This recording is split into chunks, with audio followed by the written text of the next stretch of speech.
too little, too late. Aderonke, Adekanmbi.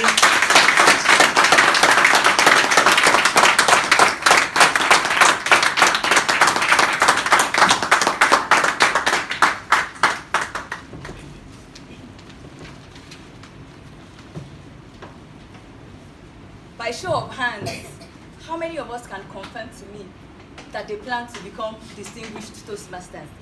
DTM. Ha, thank you very much. For me, becoming a DTM was not one of my reasons for joining Toastmasters. It was my only reason. Yes, I also wanted to develop my communication and leadership skill to the point where perfection becomes second nature. But you see, those things were nothing compared to the prestigious DTM title. To ensure that I achieved this, I gave my first 5 speeches in 3 months. Then guess what happened? Toastmasters International decided to shift the goalpost closer. So they decided that to become a DTM, I had to give my remaining 35 speeches, organize a high leadership performance program, and become an area director in just 12 months. 20th of March 2020 has been slated the day the traditional program would end. Luckily, I have just 25 speeches left. But unless I plan to kill my area director and a couple of other people, that date, I cannot attain my DTM.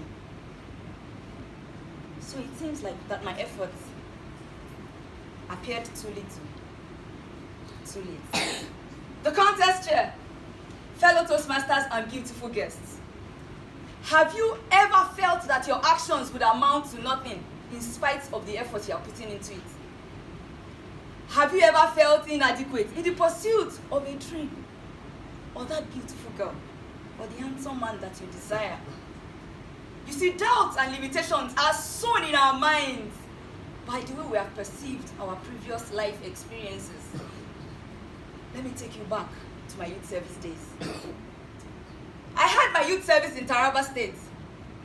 The journey from Ibadan to Jalingo took 2 days, but it felt like 2 hours because it was a journey to destiny. After 5 years in the university, certificate on one hand, no boyfriend on the other hand, I knew I had to be strategic. Tolu, luckily, was also in a similar condition. But guess what? Tolu met her today in Zamfara State, so I knew I was going to meet my Mr. Right in Taraba State. That fateful night, I was strolling down to Yakasi Villa when I heard, "Beautiful girls should not walk alone in the dark." I recognized that voice. That was David, our CLO. From that night, I never had to walk again alone until the 12th of November. I had a lot to do. I checked my lists. Cook for David. Clean David's house. Sweep David's room. That day was a Saturday. I got to David's house to discover that his sister had come visiting. I greeted my future sister-in-law with so much excitement. Maybe a bit too much. David looked uneasy. I meant to enter his room, then I heard, "Ronke, meet Thelma, my fiancé. Thelma, my housekeeper." Hot tears filled my eyes. How come so many emotions ran through my mind? Should I run? Should I fight for my love? Will my fighting even amount to anything? Or once again, will it be too little, too late? I suddenly remember all that I had to fight for at the University of Ibadan, my alma mater. I resumed late, and by the time I resumed, all of the good stuffs had been taken. The good courses, the good rooms, the good friends, even the good boyfriends. Which was why Ogaga was a godsend. Ogaga was my friend. He was my confidant. We had tutorials together. He was my teacher. Ogaga wanted to be more than a friend. Ogaga proposed to me in my 300 level. I felt insulted. How dare he? He called my phone. I refused to pick it. He had clearly violated the unwritten friendship code. After 2 days, I decided to forgive him. After all, he was my Ogaga. I called his number. His number didn't go through. Poor dear. He must be heartbroken, I thought to myself. It wasn't until 3 days later that I discovered that Ogaga had relocated to the US. I felt taken advantage of, had been taken for granted. How come? How to relocate. How come he didn't understand that I loved him? But I was not in love with him. After Ogaga left, my academics suffered. My life almost fell apart. And it looked like I had tried so hard on my academics, but all of my efforts were too little, too late.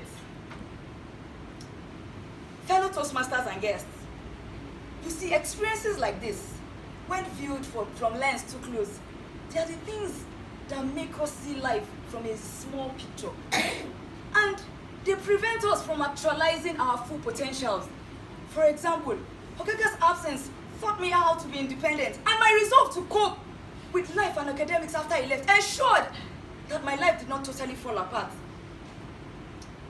You see, from that incident, I learned a lot of lessons, and that's the fact that you should never take your friends for granted, and of course to say yes quickly to a love proposal. Just kidding. Life presents us with a lot of opportunities. Some apparent, others not quite. Some come dressed like challenges and even disappointments. But you see, in the middle of that disappointment lies your greatest victory. Somebody would ask me, what lesson did I learn from David's disappointment? That's an exception. I learned that not everything is worth fighting for. According to Josh Jameson, there comes a time in your life when you have to choose from opening the page and closing the book. I didn't fight. I didn't run. I simply walked out of that room with my dignity intact. So it's not likely that I'll become a DTM in the next 2 weeks, but I will be one day. But until then, I will continue to apply myself. So I will give my speeches. I will volunteer to play roles. I will participate in contests. Those things seem little, but they will eventually add up. So I urge you today, dream big, pursue your dreams, and never think that your efforts or your contributions can be too little, too late. The contest chair.